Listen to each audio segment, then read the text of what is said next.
6 મહિના સુધી લગાતાર એક દિવસ પણ પાડ્યા વગર જો અગ્નિ પોતાના ઘરની અંદર પ્રજ્વલિત કરે ને, તેના બધા દોષો નિર્મૂલન થઈ જાય. કોની તાકાત છે કે તમારી કુંડળી પછી કોઈ વાંચી શકે?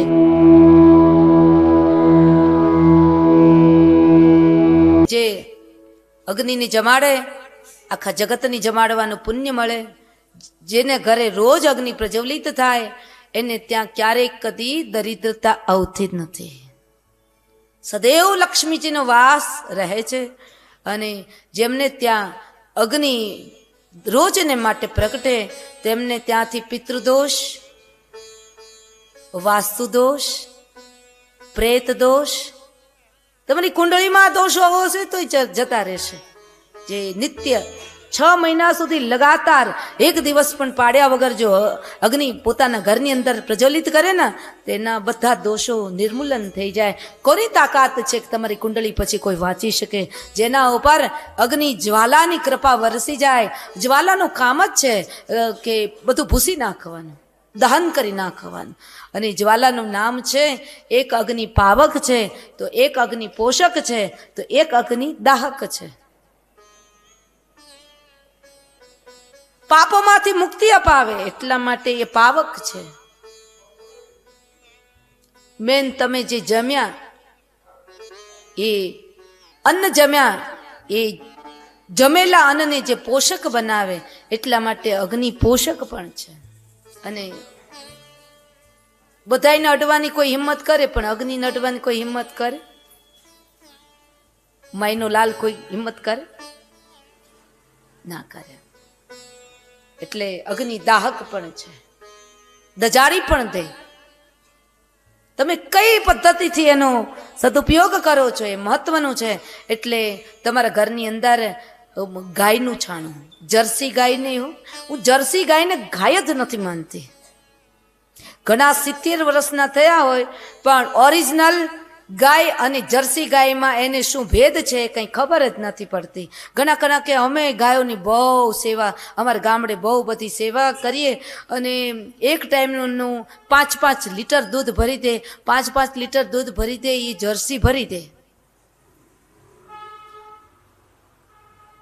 ગમે તેવી ગાય હોય, લૂલી હોય, લંગડી હોય, અકસ્માતી હોય, કંબોડાવાળી હોય, કેન્સરવાળી હોય, અંધ હોય, પણ જે ઓરિજિનલ દેશી ગાય છે, જેને કાકુસ્ત છે અને જેને કુંદ છે, જેને મોટા મોટા શિંગડા છે, એ જ ગાયની પૂજા થાય. બાકી બીજી કોઈ ગાયની પૂજા થતી નથી. દૂધ પીવું હોય તો એનું પીવાય, બાકી બીજાનું ન પીવાય.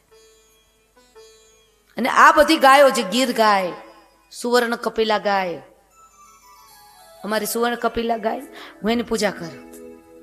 એક ટીપું દૂધ નથી દેતી. અને કદાચ જો એના આંખમાંથી એક આંસુડું પડે તો મને આમ વજ્રાઘાત થાય. તરત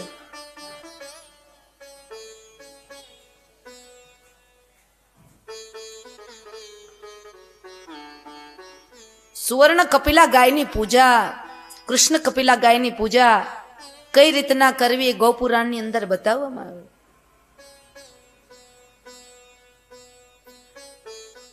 સુવર્ણ કપિલા ગાયની કાનની અંદર જે કોઈ પણ ભગવતી ભક્ત માં ભગવતીને કેળું ખવડાવી અને જે સુવર્ણ કપિલા ગાયને કેળું ખવડાવી અને એના કાનની અંદર પોતાની મનોકામના વ્યક્ત કરે ને, તો એની કામના પૂરી થાય ને થાય. ભલે 5 વર્ષે પણ થાય ખરી. એ ગાય નથી, સાક્ષાતમાં અંબા છે, સાક્ષાત ભવાની છે. એટલે મારી ગૌશાળાની સૌથી મોટી સંપત્તિ છે મારે સુવર્ણ કપિલા ગાય. ભલે એ દૂધ નથી આપતી, અને જ્યારે એના માલિકને બહુ બધું દૂધ આપ્યું, ઘણું બધું બછડાઓ પણ આપ્યા, જ્યારે એમનો ગર્ભાશય ખરાબ થઈ ગયો એટલે એના માલિક સ્વાર્થ પૂરો થાય એટલે સંસારી કોણ સાચવે? રોજનો ચારાનો, પાલાનો, ડાખડીનો ખર્ચ થાય, ખવડાવવાનો ખર્ચ થાય. ખબર પડી મને એનો માલિક કંઈ બીજી જગ્યાએ એને મૂકવા જઈ રહ્યો હતો. એ સમય મને ખ્યાલ પડ્યો ત્યારે મારી આંખમાં આંસુ આવ્યા કે તેનું દૂધ ખાધું, બધું ખાધું, પણ એનો મહિમા ન સમજી શક્યા. બાકી સુવર્ણ કપિલાનો મહિમા હું સમજું છું. આ ગાય ગાય નથી, ગાય સાક્ષાત અંબા છે, મારી ભવાની છે. આપણી ગૌશાળામાં લઈ આવ્યા, એની નિત્ય પૂજા થાય.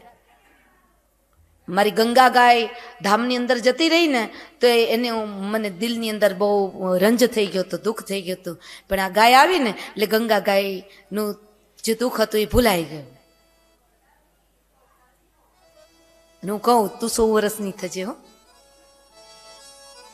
અમને છોડીને ના જતી ક્યારે. બહુ પ્યાર કરીએ ને ત્યારે રડવા માંડે.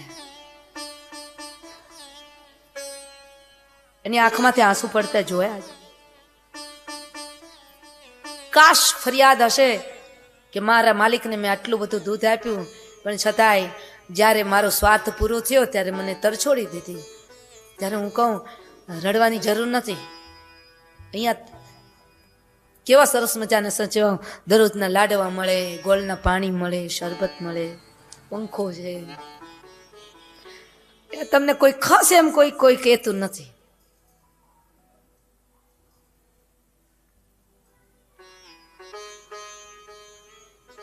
સુવર્ણ કપિલા ગાય ઠાકોરજી જે પોતાની સાથે રાખતા ને એનું નામ છે સુવર્ણ કપિલા ગાય. ગાયો ચરાવવા જાય તો એક ગાય તો પ્રોપર પોતે ભેગી જ રાખે. બધી ગાયો ચરતી હોય પણ એને ક્યાંય જવા ન દે. એ ગાયનું નામ હતું સુવર્ણ કપિલા. એટલે ગાયની પૂજા કરવામાં પણ આપણી બુદ્ધિ ચાલવી જોઈએ. કઈ ગાયની પૂજા કરવી? જે કુંદવાળી હોય, શિંગડાવાળી હોય, દેશી ગાય હોય, ગીર ગાય હોય, આવી બધી ગાયો હોય, કાંકરેજ ગાય હોય, એની પૂજા કરવી. બાકી જેને કુંદ પણ નથી અને જેને શિંગડા પણ નથી, એ ગાય નથી, એ તો શુકર છે. શુકરનું બીજારું પણ થયું છે, એ ગાય થોડી છે. અને એના દૂધ પીવાથી કેન્સર થાય. ગાયનું દૂધ ઓરિજિનલ પ્રોપર ગાયનું ભલે એક જ કટોરી દૂધ મળે પણ કેન્સર થયું હોય તો મટી જાય એવું સામર્થ્ય. કારણ કે આ બધી ગાયોમાં જે આપણી દેશી ઓરિજિનલ ગાયો છે એની અંદર કેટલી સક્ષમતા અને સમર્થતા છે. એટલે ગાયના દૂધમાંથી જે ઘૃત બન્યું હોય,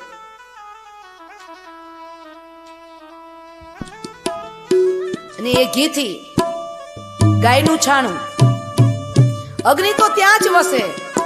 અગ્નિદેવ બોલ્યા છે અને જ્વાલા માતા બોલ્યા છે. બીજી ત્રીજી જગ્યાએ મને વસવું નથી ગમતું. તો કે ક્યાં? ગૌ માતાના છાણામાં જ અગ્નિ પ્રગટ થાય.